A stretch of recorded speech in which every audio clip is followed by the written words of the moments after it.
સુરત જિલ્લામાં મુશળધાર વરસાદ. સુરત સિટીમાં 5 ઇંચથી પાણીની રેલમછેલ, અનેક ગામો સંપર્ક વિહોણા બન્યા. સુરત જિલ્લામાં શરૂ થયેલ મેઘરાજાની ધમાકેદાર ઇનિંગમાં ગત 24 કલાકમાં મુશળધાર વરસાદ ચાલુ રહેતા પલસાણામાં 8.5 ઇંચ, બારડોલીમાં 6 ઇંચ સહિત તમામ તાલુકામાં સાંભળેદાર વરસાદી પાણી પડતા પાણીની રેલમછેલ થઈ હતી.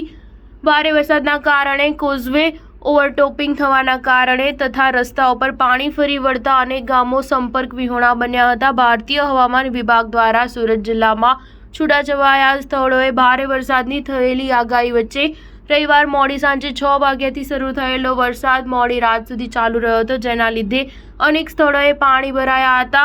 સાંજે 6 વાગ્યાથી આજે સાંજે 6 વાગ્યા સુધીના 24 કલાકમાં પલસાણા તાલુકામાં 8.5 ઇંચ, બારડોલીમાં 6 ઇંચ, કામરેજમાં 5 ઇંચ, માંડવી ઉમરપાડા 4 ઇંચ વરસાદ નોંધાયો હતો. જેમાં પલસાણા તાલુકામાં તો આજે સવારે 8 વાગ્યાથી શરૂ થયેલ વરસાદ એકધારો બપોરે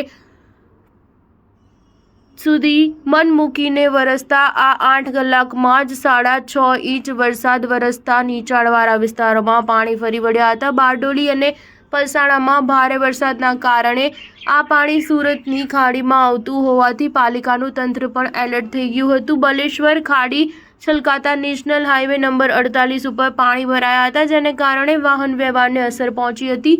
છેલ્લા 24 કલાકમાં સુરત શહેર અને જિલ્લામાં કુલ 1000 મિલીમીટર અને સરેરાશ 4 ઇંચ વરસાદ ખાબકતા શહેર અને જિલ્લામાં ઠેર ઠેર પાણી ભરાયા હતા. ભારે વરસાદમાં પલસાણા, બારડોલીના અનેક ગામોના ફરતે પાણી ભરાયા હતા. આજના વરસાદી સાથે જ સુરત જિલ્લાનો મોસમનો કુલ વરસાદ 33.56 ઇંચ અને સિઝનનો કુલ 57% વરસાદ નોંધાયો છે. સ્ટાર ન્યૂઝ 7 હંમેશા સચ્ચાઈની સાથે.